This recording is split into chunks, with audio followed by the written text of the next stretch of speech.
സമസ്ത കേരള ജംഇയ്യത്തുൽ ഉലമ കാസർഗോഡ് ജില്ലാ അധ്യക്ഷൻ, കേന്ദ്ര മുശാവറ അംഗം മഹാനായ താത്ത ഉസ്താദ് സദസ്സിനെ അഭിസംബോധന ചെയ്തുകൊണ്ട് സംസാരിക്കുന്നു.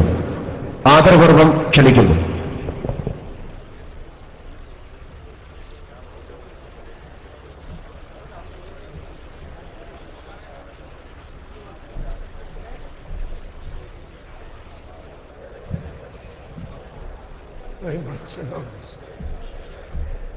السلام عليكم ورحمة الله وبركاته. بسم الله الرحمن الرحيم. الحمد لله رب العالمين، والصلاة والسلام على سيدنا محمد وعلى آله وصحبه أجمعين. ഏറ്റവും ബഹുമാനമുള്ള സയ്യിദി വസനദി വമുഅ്തമദി സയ്യിദ് ഹൈദർ അലി ശിഹാബ് തങ്ങൾ അവർകളെ, ബഹുമാന്യരായ പ്രൊഫസർ ആലിക്കുട്ടി മുസ്ലിയാർ അവർകളെ, മറ്റു സാദാത്തുക്കളെ, ഉലമാ ശിരോമണികളെ, മഹാത്മാക്കളെ,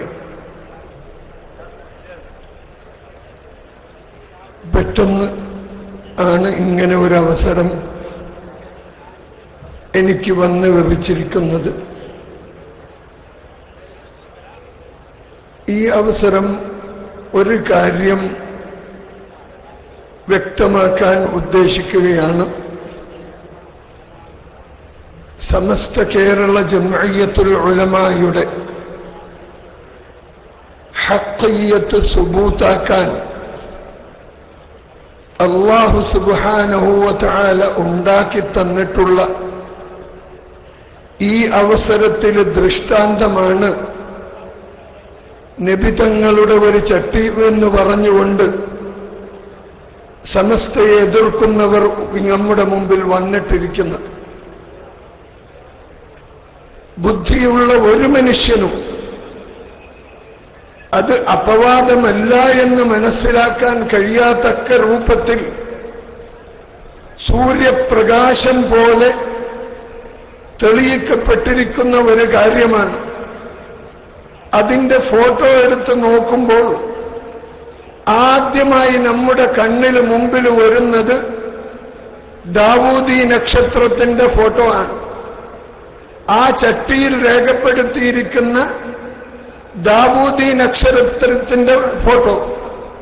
ദാവൂദി നക്ഷത്രം എന്ന് പറഞ്ഞാൽ ഒരു ത്രികോണം മേലോട്ടും ഒരു ത്രികോണം താഴോട്ടും വെച്ച് കഴിഞ്ഞാൽ 6 കോണുള്ള ഒരു നക്ഷത്രത്തിന്റെ രൂപം ലഭിക്കും. ആ രൂപം രേഖപ്പെടുത്തിയിരിക്കുന്ന ചട്ടിയാണെന്ന് നോക്കുന്ന ആൾക്കെല്ലാം മനസ്സിലാകും. ഇതാണെങ്കിൽ ഇസ്രായേലിന്റെ അടയാളമാണ്, ജൂതന്മാരുടെ ഉപയോഗിക്കുന്ന അടയാളമാണ് ഡേവിഡ് സ്റ്റാർ. അത് ഈയിടെ ഒരു ദിവസം, അതായത് ഗൾഫിലേക്കൊക്കെ പോകുമ്പോൾ ഒരു ബാങ്കിലെ അക്കൗണ്ട് വാങ്ങിക്കൊണ്ടുപോവാ എന്ന് ഞാൻ എന്റെ സുഹൃത്തിനോട് പറഞ്ഞു.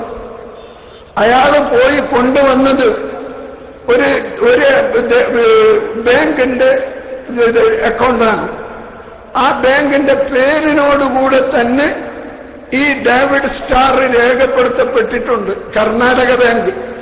അതിന്റെ കൂടെ ഈ നക്ഷത്രം 6 കോണുള്ള ഈ നക്ഷത്രം രേഖപ്പെടുത്തപ്പെട്ടത് കണ്ടപ്പോൾ തന്നെ ഞാൻ പറഞ്ഞു, ഈ ദാവൂദി സ്റ്റാറുമായിട്ട് എനിക്ക് സൗദി അറേബ്യയിലോ അതല്ലെങ്കിൽ മറ്റ് അറേബ്യൻ നാടുകളിലോ പോകാൻ കഴിയില്ല.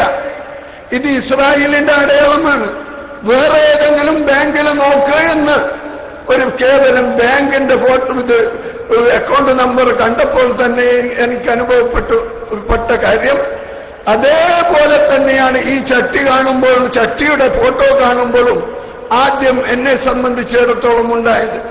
പിന്നെ എന്ന് മാത്രമല്ല, ആധുനിക അറബി ലിപിയിലാണ് അതിൽ കാര്യങ്ങളെല്ലാം രേഖപ്പെടുത്തപ്പെട്ടിട്ടുള്ളത്.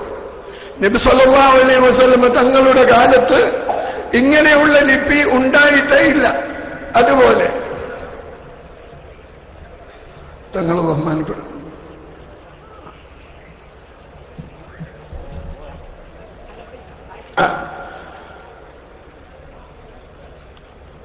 അതുപോലെയുള്ള ലിപി രേഖപ്പെടുത്തപ്പെട്ടിട്ടുള്ള ഒരു പാത്രം ഏത് കൊച്ചു കുഞ്ഞിനും അത് നോക്കിയാൽ ഇത് നബി സല്ലല്ലാഹു അലൈഹി വസല്ലമ തങ്ങളുടെ കാലത്ത് ഉള്ളതല്ല, നബി തങ്ങളുടേത് അല്ല എന്ന് മനസ്സിലാക്കാത്തക്ക രൂപത്തിലുള്ള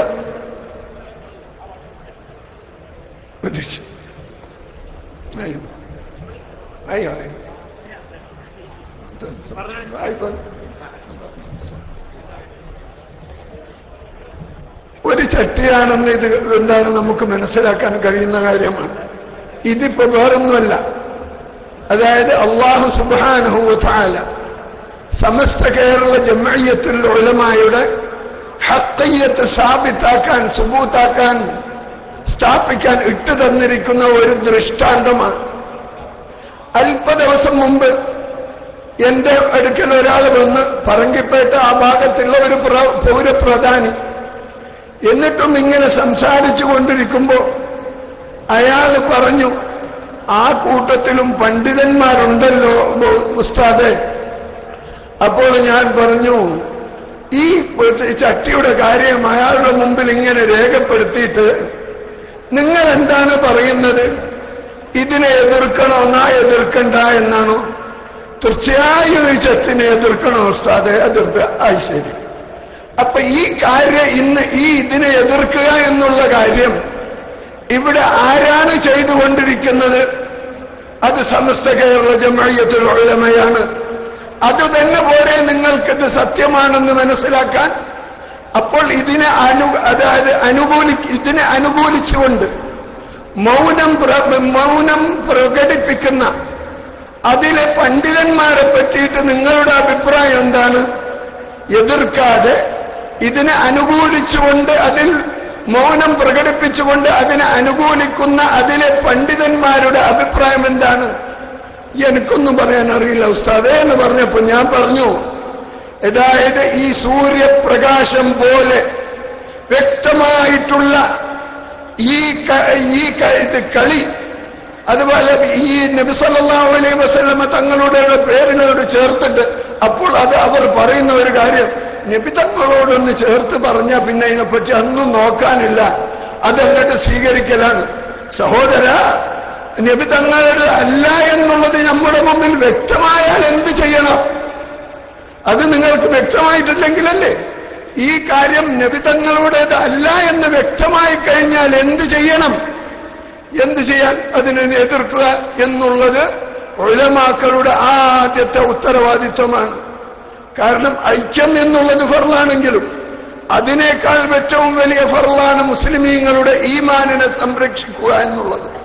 ഈ അവസരത്തിൽ എനിക്ക് പറയാനുള്ളത്, അതിൽ പറയപ്പെടുന്ന ഒരു ആലിമിനെയും ഒരു പണ്ഡിതനെയും ഈ സത്യം ജനങ്ങളോട് വെട്ടിത്തുറന്ന് പറഞ്ഞിട്ടില്ലെങ്കിൽ അവരെ ഒറ്റ ഒന്നിനെയും പണ്ഡിതന്മാരായി അംഗീകരിക്കാൻ ഈ സമുദായത്തിന് അർഹതയില്ല. അതിൽ എം.എ. അബ്ദുൽ ഖാദർ മുസ്ലിയാരുണ്ടായിരിക്കാം, സുലൈമാൻ മുസ്ലിയാരുണ്ടായിരിക്കാം, പൊന്മല അബ്ദുൽ ഖാദർ മുസ്ലിയാരുണ്ടായിരിക്കാം, അതുപോലെ ബാവ മുസ്ലിയാരുണ്ടായിരിക്കാം. എന്നാലും ഇവർ ഒന്നിനെയും ഈ യഥാർത്ഥം ജനങ്ങളോട് വെട്ടിത്തുറന്ന് പറഞ്ഞിട്ടില്ലെങ്കിൽ ഒറ്റ ഒന്നിനെയും പണ്ഡിതന്മാരായി കണക്കാക്കേണ്ട ഉത്തരവാദിത്വം ജനങ്ങളെ സംബന്ധിച്ചിടത്തോളം ഇല്ല. ഒരാൾ ഇങ്ങനെ മിണ്ടാതിരിക്കുന്ന അവരെ ഇനി ആരെങ്കിലും പാണ്ഡിത്യമാണെന്നും അതേപ്രകാരം പാണ്ഡിത്യത്തിന്റെ മഹത്വം അവർക്കുണ്ടെന്നും ആരെങ്കിലും ഉണ്ട് എന്ന് പറഞ്ഞിട്ടുണ്ടെങ്കിൽ അവനാണ് ഏറ്റവും വലിയ തെറ്റുകാരൻ. ഈ മനുഷ്യനെ നമുക്ക് ഏതായാലും മനസ്സിലാക്കാൻ കഴിഞ്ഞു. രാമന്തളി പറഞ്ഞില്ല, ഇത് അനുസൂത്യം തുടരുന്ന ഒരു കാർവാനാണ്. അന്ന് തുടങ്ങിയ കാർവാൻ ഇന്ന് രാമന്തളിയിൽ എത്തിപ്പെട്ടിരിക്കുകയാണ്. ആ രാമന്തളി പറയുന്ന ഓരോ കാര്യങ്ങളും നിങ്ങൾ കേട്ടില്ലേ സഹോദരന്മാരെ? അങ്ങനെയുള്ള അവരെ ഇനിയും ഞാൻ എന്നിട്ട് എന്റെ ആ പറങ്കിപ്പേട്ടയിലെ അയാളോട് ഞാൻ പറഞ്ഞു, ഇനി അതിൽ പണ്ഡിതന്മാരുണ്ട് എന്ന് പറഞ്ഞിട്ട് എന്റെ അടുക്കൽ നിങ്ങൾ വരണ്ട. ഇനി അഥവാ അവർ വരുന്നുണ്ടെങ്കിൽ വരട്ടെ. അതായത് ഇതിനെല്ലാം തള്ളിപ്പറഞ്ഞുകൊണ്ടിട്ട് ഇങ്ങോട്ട് വരികയാണെങ്കിൽ ഇൻഷാ അല്ലാഹ് എനിക്ക് കഴിയുന്ന എല്ലാ മഹാത്മാക്കളെയും ചേർത്തുകൊണ്ടിട്ട്, എല്ലാ ഉമറാക്കളെയും ചേർത്തുകൊണ്ടിട്ട് സമസ്ത കേരള ജമഅത്തുൽ ഉലമയിൽ അവരുമായിട്ടുണ്ടായ പ്രശ്നം അലിഫ് മുതൽ യാ വരെ ചർച്ച ചെയ്തിട്ട് അതിന് പരിഹാരമുണ്ടാക്കി ഐക്യം സ്ഥാപിക്കാൻ കഴിയും എന്ന ഉറപ്പ് എന്നെ സംബന്ധിച്ചിടത്തോളമുണ്ട്. അതുകൊണ്ട് ആദ്യം നിങ്ങൾ ഇതിനെ തള്ളി പറഞ്ഞുകൊണ്ട് ഈ ഭയങ്കരമായിരിക്കുന്ന ഈ കാപട്യം ഞങ്ങൾക്ക് വ്യക്തമായിട്ടുണ്ട്. ഇത് കാപട്യമാണ്. ഇത് ലോകത്തോട് നിങ്ങൾ വ്യക്തമാക്കിക്കൊണ്ട് ഇങ്ങോട്ട് വന്നാൽ ഇൻഷാ അല്ലാഹ് നമ്മൾ എല്ലാത്തിനും തയ്യാറാണെന്ന് ആ മനുഷ്യനോട് ഞാൻ പറയുകയുണ്ടായി. സഹോദരന്മാരെ, എന്ന് മാത്രമല്ല, സമസ്ത എന്ന് പറഞ്ഞാൽ കേവലം ഒരു സംഘടനയല്ല. ഇത് ദീവാനുസ്വാലിഹീനുമായിട്ട് ചർച്ച ചെയ്തിട്ട് അവസാനം നബി ഒരു പ്രസ്ഥാനമാണ് സമസ്ത കേരള ജമഅത്തുൽ ഉലമ. ദീവാനുസ്വാലിഹീനിലേക്ക് ഏതുപോലെയാണോ ജനങ്ങള് അതിലെ ഔലിയാക്കന്മാരെ തെരഞ്ഞെടുക്കപ്പെടുന്നത്, അതേ സംവിധാനമാണ് സമസ്ത കേരള ജമഅത്തുൽ ഉലമായുടെ ഷൂറായെ തെരഞ്ഞെടുക്കുന്നിടത്തുള്ളത്. സഹോദരന്മാരെ, ആ കൂട്ടത്തിൽ ഒരു ഉദാഹരണം ബഹുമാനപ്പെട്ട അബ്ദുൽ അസീസ് ദബ്ബാഗ് റളിയല്ലാഹു അൻഹു പറഞ്ഞ ഒരു ഉദാഹരണം ഞാൻ ഇവിടെ പറഞ്ഞുകൊള്ളട്ടെ. ഹാഫിള് അഹ്മദ് ബിൻ മുബാറക് അവർകൾ ഇബ്രീസിൽ രേഖപ്പെടുത്തിയിട്ടുണ്ട്. ഒരു നാട്ടിൽ വലിയ ഒരു ഷെയ്ഖ് അങ്ങ് പ്രസിദ്ധനായി. അതായത് ലോകത്തുനിന്ന് നാനാഭാഗത്തു നിന്നും ആള് വരാനുണ്ടായി. ഇവിടെ നോക്കണം, ചിലർ മെസ്സേജ് ഇങ്ങനെ ഇട്ട് തരുന്നുണ്ട്. നമുക്ക് പലരും ഫോണുകളിലൂടെ മെസ്സേജ് ഇട്ട് തരുന്നുണ്ടെന്ന്. വരക്കൽ മുല്ലക്കോയ തങ്ങള് എന്താണ് ഒക്കെ ബ്രിട്ടീഷ് ഗവൺമെന്റിന്റെ ഏജന്റുകളായിരുന്നു എന്നും ലോകൻ അങ്ങനെ ചെയ്തിരുന്നു എന്നൊക്കെ മെസ്സേജുകൾ ഇങ്ങനെ എടുത്തു. അതും കൂടെ ഇവിടെ വ്യക്തമാവട്ടെ എന്ന് പറഞ്ഞുകൊണ്ടാണ്. ബഹുമാനപ്പെട്ട വരക്കൽ മുല്ലക്കോയ തങ്ങളെപ്പറ്റി കേട്ടിട്ടില്ലേ? അതായത് ഒരിക്കൽ മക്കത്ത് കഅബയുടെ മുമ്പിൽ ബഹുമാനപ്പെട്ടവർ ഇരിക്കുമ്പോൾ അദ്ദേഹത്തിന്റെ കയ്യാല ഇസ്ലാം മതം വിശ്വസിച്ച് ഉയർന്ന് ആത്മീയതയുടെ ഉന്നതിയിലെത്തി റിജാലുൽ ഗൈബിൽപ്പെട്ട ചെറിയ മുഹമ്മദിന്റെ കഥ ബൈത്തുൽ മഖ്ദിസിൽ ളുഹ്ർ നിസ്കരിച്ചിട്ട് ഇങ്ങനെ ആകാശത്തിലൂടെ പറന്നു വരുമ്പോ താഴെ ബഹുമാനപ്പെട്ട വരക്കൽ മുല്ലക്കോയ തങ്ങളെ കണ്ടപ്പോൾ ഇറങ്ങി വന്നിട്ട് അവരോട് സംസാരിച്ച് അതിനുശേഷം അദ്ദേഹം ഉയർന്നു പോവുകയും ചെയ്തു എന്നുള്ള സംഭവം ഇത് തന്നെയാണ്. വരക്കൽ മുല്ലക്കോയ തങ്ങള് ദീവാനുസ്വാലിഹീനുമായിട്ട് ചർച്ച ചെയ്തതിന് ശേഷമാണ്, പിന്നെ നബി തങ്ങളുടെ സമ്മതം എടുത്തതിന് ശേഷമാണ് സമസ്ത കേരള ജമഅത്തുൽ ഉലമാക്ക് ബീജാഭാവം കഴിഞ്ഞിട്ട് നടത്തിയിട്ടുള്ളത്. കാരണം അല്ലാതെ പുതിയ ലക്ഷ്യവുമായിട്ടുണ്ടാകുന്ന എല്ലാ സംഘടനകളും ബിദ്അത്താണ് എന്നതിൽ ഒരു സംശയവുമില്ല. ആ സമ്മതമെടുത്തുകൊണ്ടുണ്ടാക്കിയത് ആ ദീവാനുസ്വാലിഹീനിലേക്ക് ആളുകളെ എങ്ങനെ എടുക്കുന്നോ അങ്ങനെ തന്നെ. അപ്പൊ അബ്ദുൽ അസീസ് ദബ്ബാഗ് റളിയല്ലാഹു അൻഹു പറഞ്ഞ കഥ, ഒരു സംഭവം. ആഖിറു ദഅവാനാ അൽഹംദുലില്ലാഹി റബ്ബിൽ ആലമീൻ. അസ്സലാമു അലൈക്കും.